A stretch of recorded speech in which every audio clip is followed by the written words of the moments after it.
وبركاته. بسم الله الرحمن الرحيم نحمده ونصلي على رسوله الكريم أما بعد. سبحانك لا علم لنا إلا ما علمتنا إنك أنت العليم الحكيم. رب اشرح لي صدري ويسر لي أمري واحلل عقدة من لساني يفقهوا قولي. قال الله سبحانه وتعالى في القرآن المجيد والفرقان الحميد بعد أعوذ بالله من الشيطان الرجيم بسم الله الرحمن الرحيم ولقد آتينا لقمان الحكمة. Respected brothers and elders, mothers and sisters in Islam, we are grateful, we are thankful for the bounties and blessings of Allah subhanahu wa ta'ala in our lives. May Allah subhanahu wa ta'ala accept from all of us. As we are on the last portion or the last ashra of this beautiful month of Ramadan, may Allah accept all of our fasts. May Allah accept all of our dua, our supplications, our sadaqat, our charity. And may Allah accept the i'tikaf of our brothers, mashallah, as a source of blessings for all of us as a community, inshallah. As we begin the 21st day of our fast, there is one particular portion, and as we know that these ayats, mashallah, are filled with so much wisdom. Every portion of it has so much to take from. But this particular verse of the Quran is from the chapter known as Surah Luqman. Surah Luqman is the 31st surah in the order of recitation. And Surah Luqman itself is an amazing source of so much wisdom, right? And Luqman himself is an individual that we'll talk about in just a few moments. So this is Sipara, juz number 21, surah number 31, and verse number 12, where Allah subhanahu wa ta'ala introduces to us for the first time who this individual Luqman is. And then post this ayat of the Quran, Allah subhanahu wa ta'ala mentions to us 5 wasiyats or advice that Allah subhanahu wa ta'ala gives or grants or teaches us on behalf of Luqman the wise towards his son. And within advice, Allah subhanahu wa ta'ala also adds his own advice, our relationship between our parents as well. You know, one of the most beautiful things that I remember from the stories of Luqman, I'll talk about that in just a few moments, was Luqman for his entire life spent giving the best advice to his family and his son. And not only just words, but he lived with example. And before he passed away, Luqman the wise, he told his son, he said, "My son, my entire life I have given you advice. And I've given you so many wasiyat and so many nasiha advice. But as I depart from you now, I leave behind you few things to remember." And he said that continue to protect yourself from Jahannam till you know that you have been saved. And continue to strive for Jannah till you know that you got it, as you made it.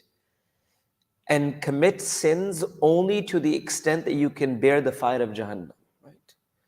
Only commit sin to the extent that you know that you can be able to bear that fire of Jahannam. And when he passed away, he said, "My final advice to you, my son, is that whenever you do feel inclined towards doing a sin and wrong, then look for a place where Allah and His angel is not looking at you, right? Because at least have some haya that Allah and His angel is present and I'm committing something that is completely wrong." So now Allah subhanahu wa ta'ala mentions to us and introduces to us Luqman. And one ayat that I want to share with you and we conclude. And Luqman himself, according to many of the historians, was not a prophet. And according to muhaddithin, according to mufassirun, he was not a prophet. And that's why a lot of time people would say, you know what, oh, you talk about the stories of prophet and they were divinely protected and they were ma'soom and they were all that. And how do you compare our lives? We have dunya stuck with us. We have families. We have children. We have businesses. Allah mentions in the Quran that even the prophets had all that. If you don't want to take the example of prophets as they were divinely protected, then look towards the life of Luqman himself. Not being a prophet, but still being able to do something that is correct. So the point behind this is that all of us, from amongst the men and women, have the istidat, the strength, the capability of doing what is correct. Only if we make the right choice. So Allah subhanahu wa ta'ala mentions to us and He says, وَلَقَدْ آتَيْنَا لُقْمَانَ الْحِكْمَةِ. Indeed, we bestowed upon Luqman with wisdom. Anishkur lillah, by saying, be grateful to Allah. For whoever is grateful, it is only for their own good. And whoever is ungrateful, then surely Allah is self-sufficient and Allah is praiseworthy. According to Abu Sa'id and many of the other mu'arrikhin, they have mentioned that one day a man who was from amongst the men who knew Luqman really well. And Luqman the wise himself was from amongst the shepherds of his area. He came from a family which was not one of the most wealthiest. He did not come from a family which was well known. He was not an individual that stood out for his nobility because of his wealth or his beauty or for his eloquence. But one day, as he was a shepherd, he used to take around the sheep of individuals and herd, and he used to work. So a man who knew him since very long time one day saw this man, Luqman, sitting in a majlis, in a gathering of people, and sharing wisdom. He was sharing hikmah with people. So this man said, are you not that Luqman who used to graze the sheep of so-and-so, Fulan and Fulan? Meaning, like, you are no one. And now I see you sharing wisdoms and pearls and all these beautiful things that is changing the lives of others. So Luqman said, yes, I'm that same shepherd. I haven't changed. I'm still that individual. He said, then how did you become so wise? Like, how do you have so much wisdom that's been granted to you? He said, punctuality of few things. He says, number one, trusting Allah for everything, right? Reliance in Allah subhanahu wa ta'ala. Number two, fulfillment of amanat, trust. Number three, protecting myself from la'yani, things that are useless, things that are not beneficial. Rasulullah said, min husn al-islam al-mar'i tarkuhu ma la ya'ni. From amongst the excellence of a true believing man or woman is that they avoid things that are useless, things that have no benefit to us. Brothers and sisters, if you look at, and look, I love the aspect of social media. It's amazing, the advancements far away. We can listen to each other, talk to each other. But sometimes we get so involved that we are so involved in things that are useless, nothing to do with our lives, right? And that's how the whole hype is created, that you get so involved in things that are not even beneficial in dunya and akhirah, for days and hours and moments. So he said, firm belief in Allah, fulfillment of my trust, protecting myself from la'yani, protecting my eyes from looking at haram. Right? I remember my own teachers telling us this, and famous words of so many of our pious scholars, that the moments that they said that even ghalti se niga, like even it was not intended sight towards seeing something, it was an unintentional sight, they said it was as though that we felt the nur leaving our hearts. Right? And imagine how our eyes are used today. Right? That's why Hadith Rasulullah said the eyes are the arrows of shaitan. Whatever they take an effect upon it. Right? Why do we not find khushu in our salah? Why is my sajda empty from the remembrance of Allah? Why are my eyes dry even in the last ashra, not being able to shed some tears? Because something is missing, right? And that's something that we all need to be concerned for, right? If we are worried about our physical ailments, brothers and sisters, we need to worry about our spirituality as well. That if I'm not able to connect. So he said, protecting my eyes from haram and truthfulness in speech. He says truthfulness in speech.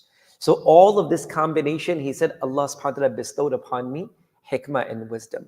According to one of the narrations, it is mentioned that Luqman the wise was given this divine choice.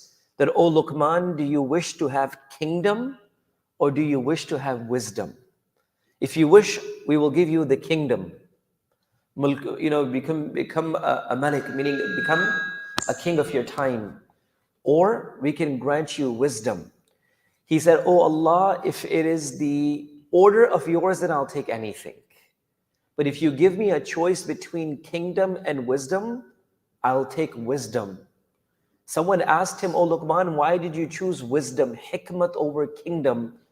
He said, because I have seen the greatest of the kings sitting at the doorstep of wise men. He said, I have seen kings sitting at the doorstep of a wise man, but I've never seen a wise man sitting at the doorstep of a king. And that's why they say when you see an individual sitting at the doorsteps of people with power and richness, then avoid their companionship. For indeed, they will sell their deen for anything. So going back to this particular ayat of the Quran, Allah subhanahu wa ta'ala mentions, وَلَقَدْ آتَيْنَا لُقْمَانَ الْحِكْمَةِ. Allah says himself directly that we bestowed upon Luqman hikmah. Allah says, we as the majesty and the power of Allah, we bestowed upon Luqman wisdom, hikmat. So number one thing is ask Allah for hikmah in your life. It's a gift of Allah. Wisdom is a gift from Allah subhanahu wa ta'ala. Ilm, knowledge is one thing, that's great. But having hikmah and wisdom to approach situation is also a ni'mah of Allah. Number two, Luqman the wise was not a prophet. According to the majority of the scholars, he was not a prophet. He was an individual with non-prophet, lineage, as an individual who came from that background. But he was able to achieve and strive to the level of goodness that Allah mentioned him in the Quran.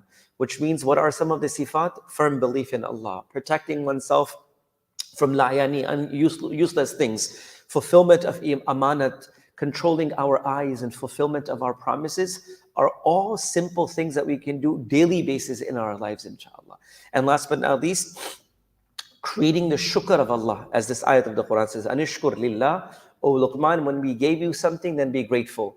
For indeed, those who are grateful, you're grateful for yourself. And if you're ungrateful, then you're causing your own self to harm itself. So again, inshallah, this is the 21st Sipara, the 21st juz of the Quran, Surah number 31, Surah Luqman, verse number 12, where Allah subhanahu wa ta'ala introduces Luqman the wise with hikmah. May Allah give us tawfiq to practice, inshallah. Subhanallah wa bihamdihi, subhanakallah wa bihamdik, nashhadu an la ilaha illa anta nastaghfiruka wa